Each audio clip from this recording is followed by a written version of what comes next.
장옥은 60세의 한국 배우이자 신령한 무당의 길을 걷는 남자랏 한국의 예술과 신앙이 만나는 특별한 존재, 장옥은.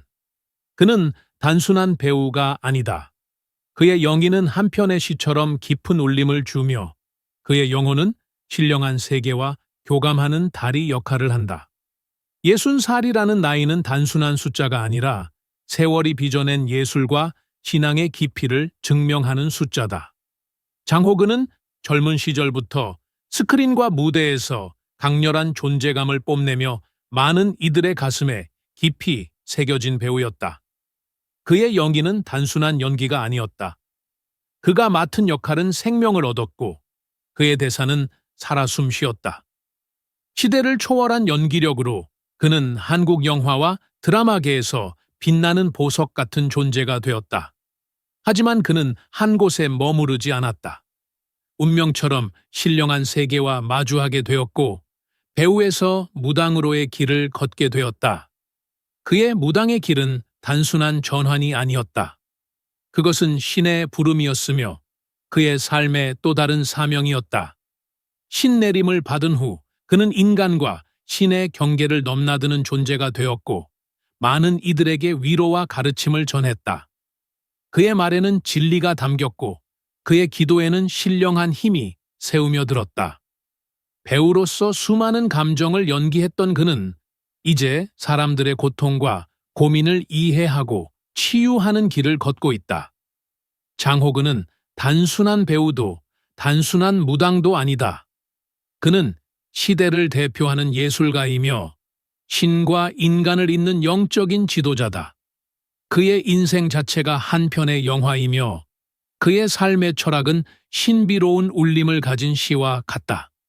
그를 바라보면 예술과 신앙이 하나가 되는 경이로운 순간을 느낄 수 있다.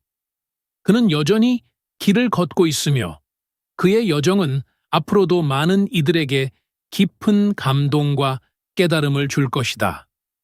장호근은 한때 한국 연기계에서 강렬한 존재감을 뽐내던 배우였다. 하지만 운명은 그를 또 다른 길로 인도했다. 어느 날 그는 심각한 병에 걸려 삶과 죽음의 경계를 넘나들었다. 병마가 그를 잠식할 때 그는 깊은 절망에 빠졌고 스스로의 운명을 원망하며 몸부림쳤다. 그러나 기적처럼 그는 신의 힘으로 치유되었고 이후 법사로서의 길을 걷게 되었다.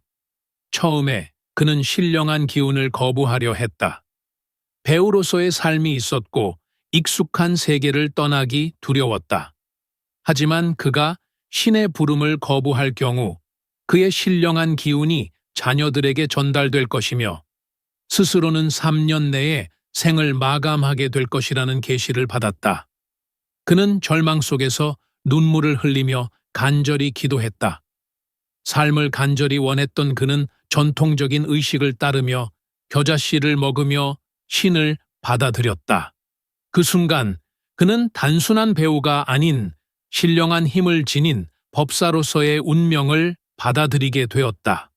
사실 그의 가족 내력도 무당과 깊은 관련이 있었다. 그의 할머니는 대전 지역에서 유명한 법사였으며 그의 누이들 또한 비슷한 질병을 겪으며 신과의 인연을 맺었다고 한다. 어쩌면 그는 태어날 때부터 신령한 운명을 지닌 사람이었을지도 모른다. 그의 직감과 영적 능력은 이미 연기자로 활동할 때부터 알려져 있었고 많은 유명 인사들조차 그를 특별한 감각을 지닌 배우로 여기곤 했다. 그는 신내림을 받은 후에도 배우로서의 삶을 포기하지 않았다.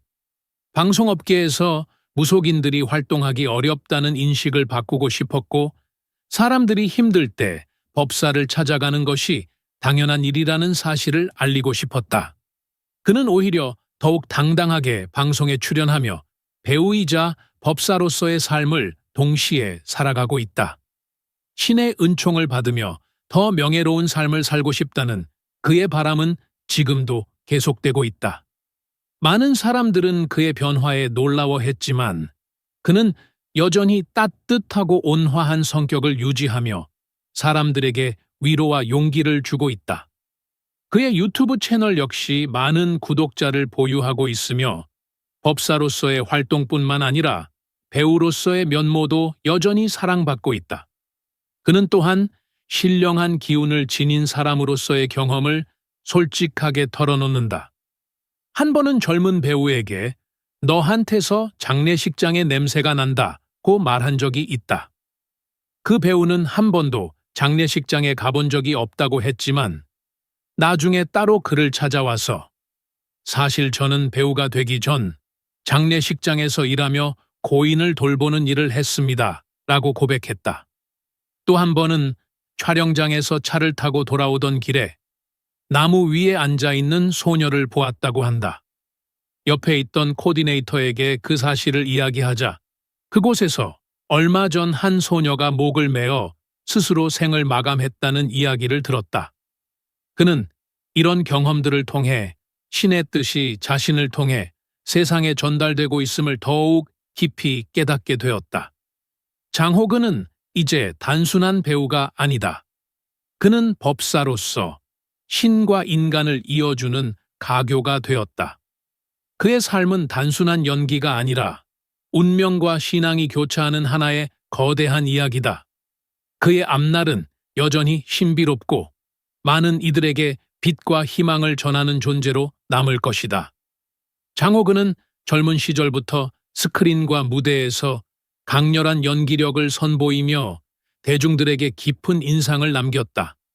한국 드라마와 영화에서 다채로운 배역을 소화하며 그의 독보적인 존재감은 많은 사람들에게 기억되었다. 특히 사극에서의 연기가 돋보였는데 이는 후에 그의 법사로서의 역할과도 연결되는 신비로운 예감처럼 보였다.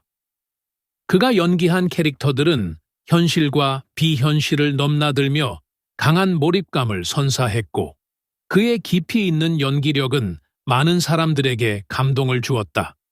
그러나 연기자의 삶이 항상 빛나는 것만은 아니었다. 그는 배우로서 성공을 거두었지만 어느 순간 심각한 병을 앓게 되었고 그 병은 단순한 신체적 고통을 넘어선 것이었다. 이 병을 통해 그는 신령한 세계와 맞닥뜨렸고 신의 부름을 받게 되었다. 처음에는 이를 거부하려 했지만 결국 그는 자신이 피할 수 없는 운명에 직면하게 되었다. 신의 뜻을 거부하면 3년 내에 죽게 될 것이라는 경고를 받은 장호근. 그는 깊은 절망 속에서 눈물을 흘리며 기도했다. 삶을 간절히 원했던 그는 겨자를 먹으며 신을 받아들이는 전통적인 의식을 거쳤고 마침내 법사의 길을 걷게 되었다. 사실 그의 가족 내력도 무속과 깊은 인연이 있었다. 그의 할머니는 대전 지역에서 유명한 법사였고 그의 누이들 역시 비슷한 신병을 앓으며 신과의 연을 맺었다. 그는 태어날 때부터 신령한 운명을 지닌 사람이었으며 이는 그가 배우로 활동하던 시절부터 직감적으로 느껴졌다. 많은 연예계 인사들조차 그를 특별한 감각을 지닌 배우라고 불렀고 그의 신비로운 직감은 이미 방송계에서도 유명했다.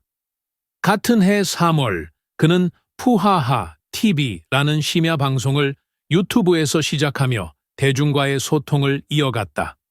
약 3년간 운영된 이 채널은 그의 다양한 이야기를 담았고 이후 2023년 9월 그는 자신의 유튜브 채널을 새롭게 열었다. 정옥은 선생의 인생 사원이라는 이름으로 다시 태어난 이 채널은 현재까지도 운영 중이며 많은 사람들이 그의 영적인 조언과 삶의 지혜를 듣기 위해 방문하고 있다. 그는 금쪽 상담소 40회에 게스트로 출연하여 신내림을 받은 이후 겪은 어려움에 대해 솔직하게 털어놓았다. 배우에서 법사로 전향한 후 그는 많은 심적 고통을 겪었다. 죽은 자들의 아픔이 마치 자신의 것처럼 느껴졌고 배우로서의 길이 막히면서 인간관계도 끊어졌다. 그럼에도 불구하고 그는 자신의 운명을 받아들이고 신의 뜻을 따르는 길을 선택했다. 장호근의 신비로운 직감은 단순한 연기력에서 비롯된 것이 아니었다. 그는 자신의 영적 능력을 여러 차례 경험했다. 한 번은 젊은 배우에게 너한테서 장례식장의 냄새가 난다고 말한 적이 있었다. 그 배우는 한 번도 장례식장에 간 적이 없다고 주장했지만 후에 따로 찾아와 사실 저는 배우가 되기 전 장례식장에서 일하며 고인을 돌보는 일을 했습니다. 라고 고백했다. 또 한 번은 촬영장에서 차를 타고 돌아오던 길에 나무 위에 앉아 있는 소녀를 보았다. 코디네이터에게 이 사실을 이야기하자 그곳에서 얼마 전 한 소녀가 목을 메어 생을 마감했다는 이야기를 들었다. 그는 이러한 경험들을 통해 자신이 단순한 배우가 아닌 신의 뜻을 전달하는 존재임을 확신하게 되었다. 장호근은 단순한 연예인이 아니다. 그는 시대를 대표하는 배우였고 신과 인간을 잇는 법사로서 살아가고 있다.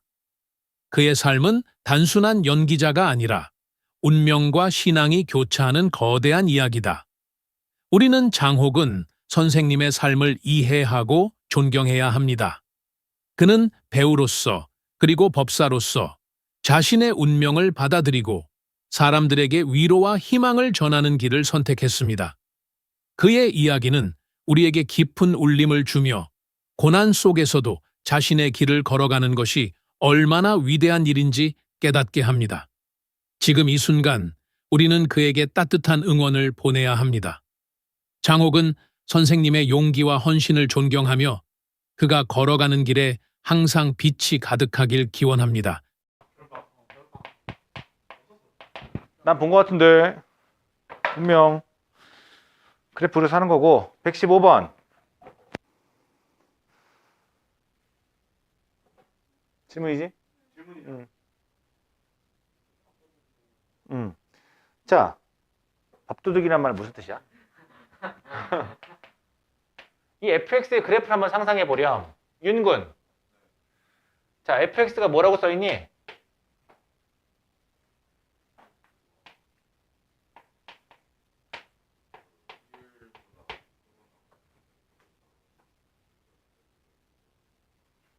마지막에 네 글자가 뭐라고? 소수 부분이잖아. 소수 부분. 소수 부분.